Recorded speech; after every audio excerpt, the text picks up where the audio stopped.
citizen in the advent of fake news and disinformation in my country. We need to work it out. We need to prove that we are the voice of the people. We are the media. We are the facilitators. Ania na ang mga balita nga nahagpat sa Newsline Philippines Information Center. Ako si Paul Palacio. Tutok na!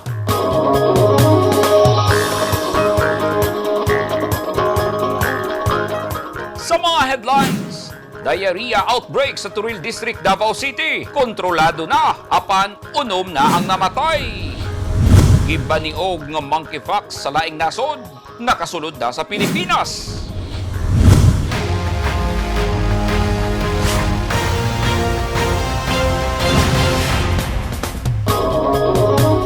Sa detalye sa ato mga balita, kontrolado na ang diarrhea outbreak sa Turil District, Davao City. Kini ang kumpirmasyon gikan sa City Health Office kay nagkagamay na ang ihap sa mga pasyente. Apan, unom na ang namatay. Ani ang report ni Eugene Hinutan.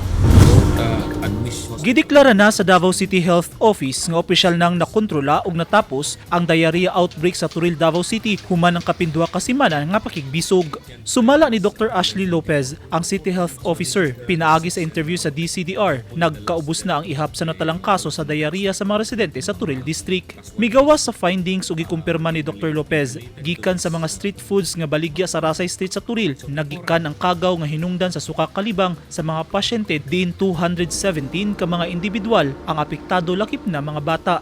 Starting July 21, we have seen that the average number of cases being reported has gradually decreased.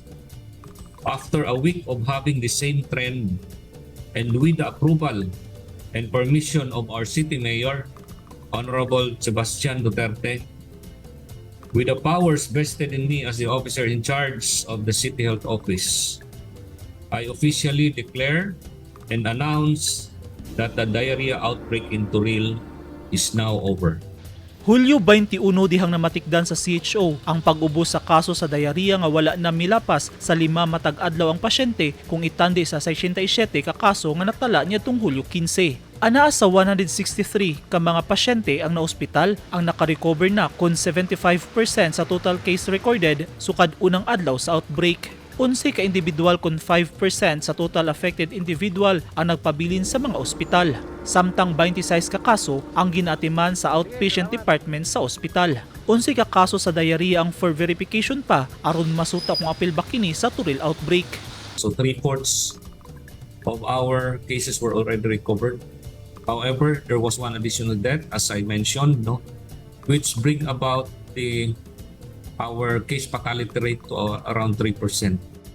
Gikasubo ni Dr. Lopez nga unom na ang natalang namatay tungod sa diarrhea human madugang sa listahan ang usa ka 27 anyos nga pasyente gumikan sa cardiopulmonary arrest secondary to severe dehydration. Subay sa impormasyon, Hulyo 15 pa dihang nakasinati og suka kalibang ang pasyente apan wala dayon kini nadala sa ospital. Hulyo 24 na dihang gi-admit sa ospital ang pasyente human makuyapan ug milabay ang 3 ka oras ikan pagka-admit namatay kini. Busa giawhag ni Lopez ang publiko nga dili baliwalaon ang sintomas sa diarrhea. Kinahanglan nga magpakonsulta dayon hilabi na kung nakasinati na og 3 ka higayon nga acute watery diarrhea. Sanglit ang paghatag og medical care ang usa sa maayong paagi aron malikayan ang severe dehydration o posibleng ikamatay. The diarrhea outbreak was due to a foodborne microorganism with Vibrio cholera as the pathogen of concern. We have 4 confirmed cases of cholera. We have several cases of Aeromonas, and we have also several cases or confirmed cases of E. coli and coliforms. So the most likely vehicle of transmission is not water, but rather contaminated food. Sumala ni Lopez nga kontaminado sa kagaw ang mga pagkaon ingon man na inom sa mga pasyente nga posibleng nakontamina atol sa food preparation and handling sa infected handler. Nasayran sa CHO nga posibleng nakadugang sa suka kalibang sa mga residente ang proper storage, dilatar nga serving ug hugaw nga palibot tungod sa exposure sa mga elemento. Base sa rectal swabbing sa mga apektadong pasyente ug nasumiter sa SPMC, nasuta usab nga 60% ang nagpositibo sa bacteriological culture testing. Sagad sab sa ospital, nakakaunog isaw, kwek-kwek ug nakainom og tapioca ug juice gikan sa Rasay Street ug Turil Public Market. More than 50% of these individuals experienced vomiting, with about 35% experiencing abdominal pain. It was also found that 41% of the affected cases had episodes of eating and drinking in Rasay, while 21% of the cases ate and drank in Turil Public Market. The remaining 38% are from multiple sources and are statistically insignificant to be considered as exposure for these cases. Giklaro ni Lopez nga luwas ug limpyo ang water supply sa Davao City Water District sa Turil. However, these samples are seen in isolated cases, with frequent cases having pipelines submerged in dirty water or worse in canals. We also submitted water samples to the Research Institute of Tropical Medicine, RITM, and it was found that no abnormal growth in the bacteriology test on the samples submitted. Daan ang gipahibalo ni Lopez ang publiko nga pabukalan una ang tubig gikan sa mga gripo una imnon nga usa sa mga epektibong pamaagi aron mapatay ang kagaw nga posibleng anaa sa tubig. Kahinumduman nga duha ka mga ice plant sa Turil ang gipahunong sa setyo ang operasyon ini human masuta nga positibo sa kagaw ang tubig nga ginahimong ice di nagapamalit ang mga street food vendors og ice nga mao ilang ginagamit sa pagpabugnaw sa ilang mga ilimnong gipangbaligya sama sa tapioca ug juice. Eugene Hinutan, Newsline Philippines, Davao Region, stay safe. Gipusil patay sa wala pa mailhing armado ang amahan ni Dr. Chow Tiao Yumol nga si Rolando Yumol kaganihang buntag didto sa lungsod sa Lamitan, Basilan Province. Aniya ang report. Panimalus, kini ang mga espekulasyon sa pipila. Human gipusil patay kaganihang buntag si Rolando Yumol, ang amahan ni Dr. Chow Tiao Yumol, ang suspitsado nga mipatay sa tulo ka individual didto sa Ateneo de Manila University niadtong may labayng semana. Upat ka bala ang migo sa lawas ni Rolando Yumol, ang amahan ni Dr. Yumol. Human kini gipusil at tubangan mismo sa ilang balay didto sa Barangay Rizal, Lamitan City, Basilan, bandang alas 6:45 kaganihang buntag. Sumala sa kapulisan, ang mga suspects nakasakay og motor ug kalit lang gipusil si Rolando Yumol. Si Rolando Yumol, amahan ni Dr. Yumol, ang suspect sa pagpusil patay kang kanhi Lamitan City Mayor Rose Furigay nga asawa sa kasamtangang mayor nga si Frederick Con Oric Furigay. Gipusil patay si Rose Furigay kauban ang duha pa ka biktima nga giilang sila si Victor Capistrano, ang kauban ni Furigay ug ang security guard sa Ateneo de Manila University nga si Genevieve Banjala. Sa pakihinabi sa DXNO, Radio Komunidad sa Lamitan City, kang Lamitan City Police Station Chief Colonel Tadzabir Managula, gisaysay sa opisyal nga hangtod karong mga orasa, wala pa sila'y nakitang rason sa pagpusil patay kang Rolando Yumol. Naghangyo si Colonel Managula nga mag-amping ang katawhan sa ilang komentaryo kabahin sa mga panghitabo. Kaganina, formal nang girekomenda sa Quezon City Prosecutor's Office ang pagpasaka og tulo ka kasong murder batok kang Dr. Yumol. Wala mirekomenda ang prosecution og piyansa alang kaniya. Laing kaso sa frustrated murder ang gipasaka batok kang Yumol sa iyang pagpusil sa 38 anyos nga anak ni Furigay nga si Hannah Rose. Og doon na kinipiyansa nga 200,000 pesos. Gawas niya na, laing kasong kidnapping ang gipasaka batok sa doktor og usa na usab ka kasong illegal possession of firearm og laing kaso sa malicious mischief nga dunay piyansa nga 60,000 og 300,000 pesos kada usa. Samtang naghulat nga ibalin si Dr. Yumol sa Bureau of Jail Management and Penology, nagpabilin si Yumol sa poder sa Quezon City Police Headquarters sa Camp Karingal. Kagahapon, miabot na sa Lamitan City ang patayng lawas ni Victor Capistrano, ang personal assistant ni Furigay nga namatay usab didto sa Ateneo de Manila University. Gisakay og lansya ang lawas ni Capistrano gikan sa pantalan sa Zamboanga City paingon sa Lamitan City. Anaa na karon ang patayng lawas sa ilang balay sa Riverside, Barangay Matibay sa nahisgutang lugar. Samtang patayng lawas ni Rose Furigay, anaa pa sa Manila tungkol kay nagpaabot ang pamilya nga maulian ng ilang anak nga si Hana Rose nga anaa pa karon sa ospital aron makakuyog kini sa pagpauli sa iyang inahan sa ilang lungsod. Nagduda man ang pipila nga panimalos ang nagpaluyo sa mga krimen nga nahitabo. Apan kining tanan magpabiling duda hangtod nga madesisyonan sa korte unsa gayud ang tinuod nga motibo. Edith Caduayan, News 10 Philippines. Stay safe!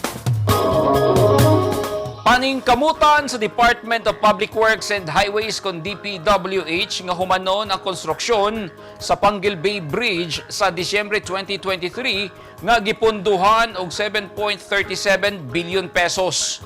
Ang two-way, two-lane Panguil Bay Bridge adunay gilayon nga 3.17 kilometers nga pinakataas nga tulay sa Mindanao nga magkonektar sa Tangub City sa Misamis Occidental ug sa lungsod sa Tubod sa Lanao del Norte nga kanhi biyahion sa 2.5 hours apan mahimo na lang kini sa 7 minutos inig mahingpit na ang proyekto. Pila na ka porsyento ang komplisyon sa proyekto. Ani ang report ni Neftali Batuleño. Ana-ana sa 56% ang natapos sa pagtukod sa multi-billion pesos nga Panguil Bay Bridge Project kon PBB. Kinisibo sa gipahayag ni Emil Sadain, Undersecretary for Unified Management Office sa Department of Public Works and Highways kon DPWH. Kahinumduman nga dili pa lamang dugay nga mibisita ang Undersecretary sa construction site kauban sa mga project directors nga sila si Sharif Madsmo Hazim ug Benjamin Bautista. Gidugang nini nga gumikan sa mong kahimtang nga hingpit nga matapos ang mong proyekto sa Disyembre tuig 2023. Ang pagtukod sa nasangpit nga tulay gipangunahan sa Namquang Engineering and Construction Corporation kauban ang Kukdong Engineering ug Construction Corporation o Gamwang Construction Corporation. Nasairan nga ang mga kontraktor migamit og modernong kagamitan o mga teknik sa engineering aron mapadali ang konstruksyon. Ang PBB Bridge giila nga pinakataas nga tulay sa Mindanao. Usa sa mga proyekto sa pagpalambo sa infrastruktura sa DPWH nga makamugna og trabaho alang sa makatawhan nga siguradong makabag-o sa ilang ekonomikanhong kahimtang. Kung hingpit na nga matapos ang Panguil Bay Bridge, makunhura na nini ang pagbiyahe sa Tangub City, Misamis Occidental ug Tubod, Lanao del Norte gikan sa 2 ka oras ngadto sa 7 minutos. Neftali Batuleño, Newsline Philippines, Province of Misamis Occidental. Stay safe. Nakatala na ang Pilipinas og pinakaunang kaso sa monkeypox nga gibaniuglang sa laing nasod. Busa gipaigmat karon sa Department of Health ang mga Pilipino. Ani ang report? Pagdiskubre natin na mayroon tayong unang kaso ng monkeypox. Mao ka na ang gibutyag ni Press Secretary Trexie Cruz Angeles sa membro sa Malacañang Press Corps kaganihang buntag. Tinuod, nakasulod na ang monkeypox sa Pilipinas ug ang pasyente naayon na anaa na karon sa ilang balay apan ang iyang napulo ka kauban naa sa isolation facility. Mato ni Dr. Beverly Hu sa Department of Health. The DOH detects the first confirmed case of monkeypox in the Philippines. The Department of Health has detected the first confirmed case of monkeypox in the country. The case is a 31-year-old Filipino national who arrived from abroad last July 19. The case had prior travel to countries with documented monkeypox cases. The case was tested and confirmed positive for monkeypox via reverse transcriptase polymerase chain reaction or RT-PCR done at the DOH Research Institute for Tropical Medicine on July 28. The case has been discharged well and is undergoing strict isolation and monitoring at home. DOH has completed its case investigation and identification of close contacts. 10 close contacts were recorded, of which 3 were from the same household. All have been advised to quarantine and are being monitored by the department.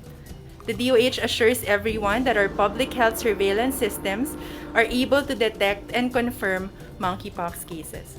Sa Estados Unidos, mukabat na sa 3,600 ka mga residente ang kumpirmadong natakdan sa monkeypox. Wala pa nakadesisyon si President Joe Biden kung ideklara ba kini sa iyang administrasyon nga usa ka outbreak apan giklaro niini nga problema na sa ilang nasud ang kaso sa monkeypox. Unsa ba ang hinungdan sa monkeypox?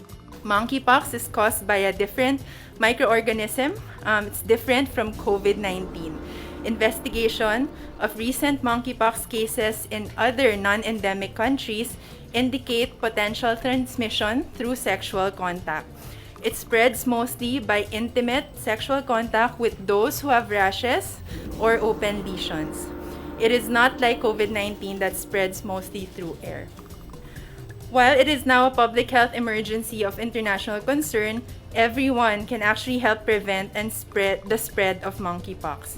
We minimize close sexual contact with suspected cases, especially those with rashes or open wounds. Keep our hands clean, wear face masks, cover cough using our elbow, and continue to choose areas with good ventilation or airflow. The DOH also wishes to emphasize that anyone may get it, but if you have travel history to countries with monkeypox and then have symptoms like fever, lymphadenopathy or kulane, and rashes, that's the time that you need to seek medical attention. Una nang nagpahimangno ang World Health Organization sa mga lalaki nga nakighilawa sa ilang parehong lalaki nga minosan ang ilang sexual nga aktibidad tungod kay usa kini sa paspas nga paagi nga mokaylap ang monkeypox. Unsa ba ang sagad sintomas sa monkeypox? Kalintura, sakit sa ulo, panakit sa kalawasan, naiburot nga unod og tubig, magpangurog. Nanawagan ang DOH nga padayon kitang magsuot og face mask, manghugas sa kamot o kanunay magbantay sa atong pagawa sa atong mga panimalay. Edith Caduayan, News 10 Philippines. Stay safe! At tangi! Usa ka lugar sa Misamis Occidental giandam aron himuong Maldives of Mindanao. O mga baboy gipanghatag sa DA ngadto sa mga hog raisers sa Iligan City aron matino kung nahingpit bang nawala ang ASF.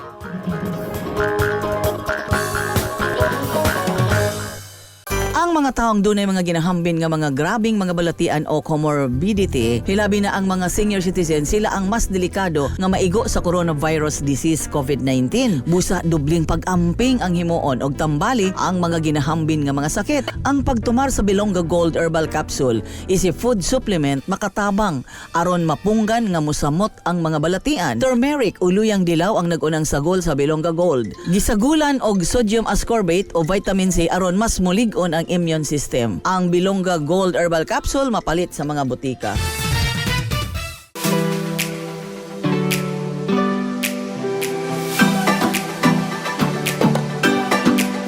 Do you want to be beautiful inside out? Visit RNC Lounge Aesthetics and Wellness, located at Door 3, Molavi Building, Emilio Jacinto Street, Davao City. Your total beauty and wellness center.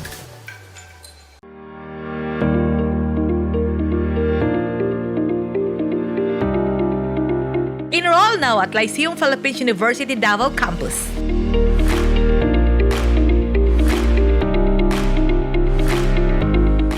Courses offered: College of Health and Sciences, BS Medical Technology, BS Pharmacy, College of Business and Accountancy, BS Accountancy, BS Administration, BS Management Accounting, BS Customs Administration, Bachelor of Arts and Sciences, Bachelor of Multimedia Arts, Bachelor of Forensic Science, College of International Tourism and Hospitality Management, BS Hospitality Management, BS Tourism Management. They also offer Junior College and the following courses: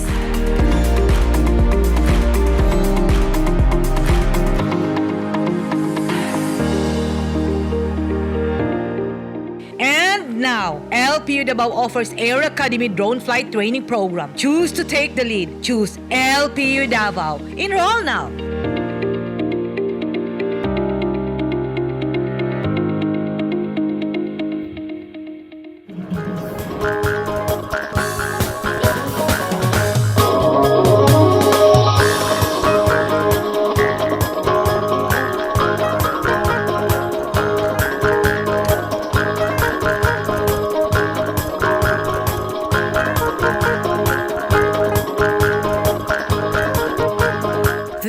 portion is brought to you by Toyota. This portion is brought to you by Rizal Memorial Colleges.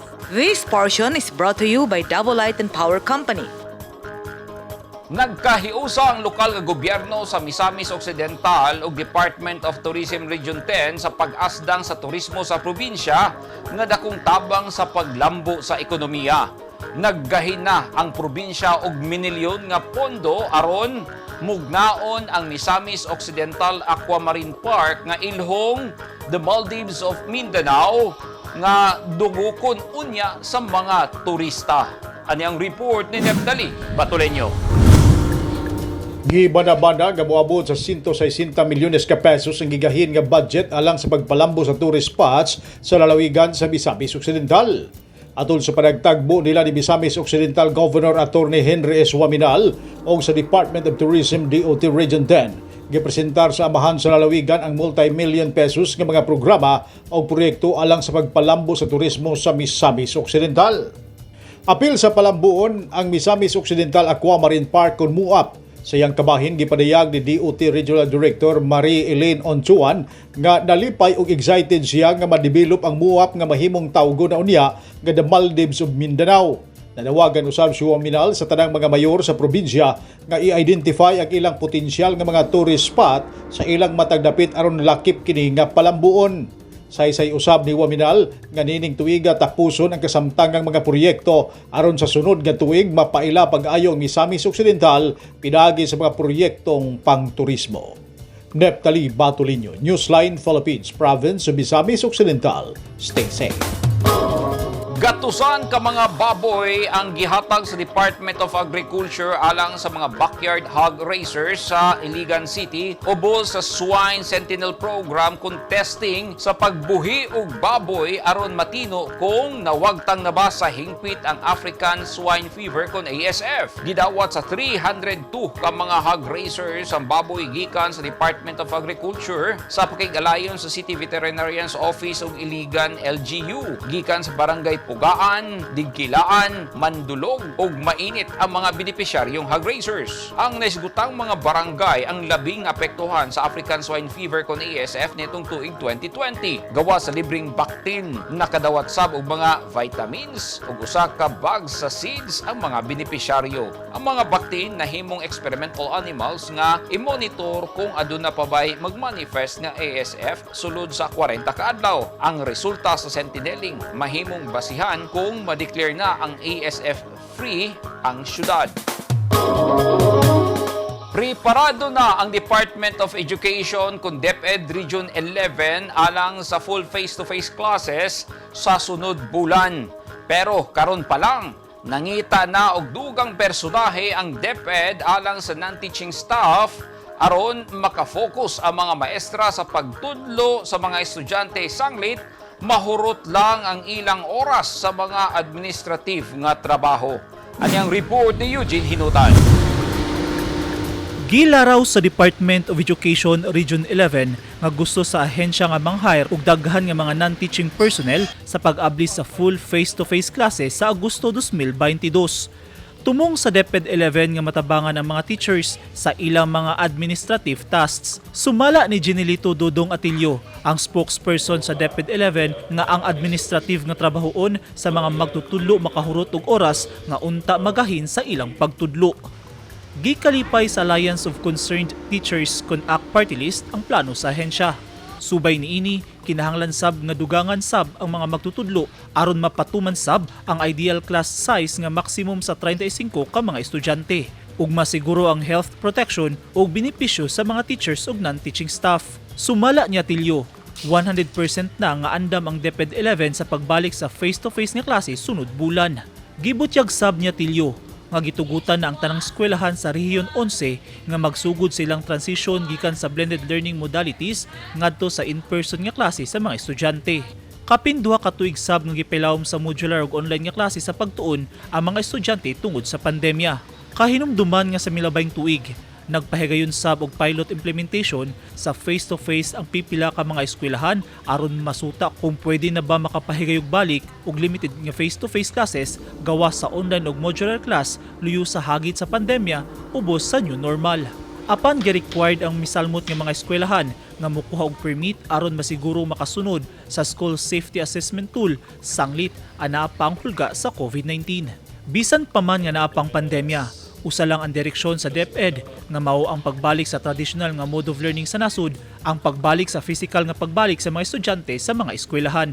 Subay sa datos, anaa sa 2,200 ka mga public schools sa Region 11 ang gimanduan nga mobalik na sa face-to-face classes sa Agosto. 58 sa 498 private schools sab ang mobalik na sa face-to-face classes. Daan nang nagpagawas og kamanduan ng Department of Education nga full capacity na ang klase sa pribado ug pampublikong eskwelahan sa nasud sa Nobyembre ning tuiga. Eugene Hinutan, Newsline Philippines, Davao Region, stay safe. Misalmot ang Cagayan de Oro Disaster Risk Reduction and Management Council Incident Management Team sa Rescue March Northern Mindanao Challenge 2022 kaganiha Hulyo 29, 2022 nga natigayon mismo sa Cagayan de Oro City. Kapin 30 ka mga disaster rescue groups gikan sa nagkadayang local government unit sa Tibok Region 10 ang misalmot sa aktibidad. Nang tumong masukod ang kahanas sa mga rescuers o mga LGU sa pagresponde panahon sa emergency, mapakusgan ang existing operational concepts o maghatod og kahibalo sa publiko kalabot sa pagpangandam sa katalagman. Ang Mass Assembly for Rescue and Care for Humanity kun March gipangunahan sa Office of the Civil Defense 10 ug Regional Disaster Risk Reduction and Management Council.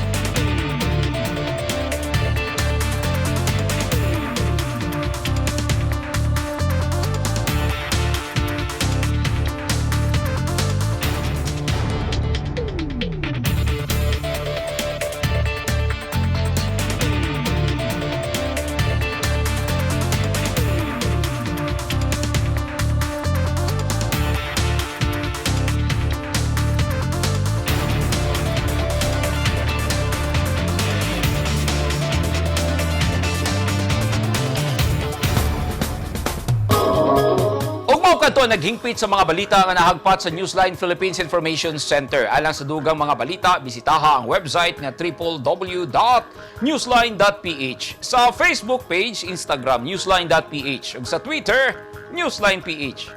Kung aduna mo'y mga balita o impormasyon sa inyong tagsa-tagsa ka mga lugar sama sa sunog ug baha, mamahimo ka na ninyong i-share pinagi sa Newsline Messenger.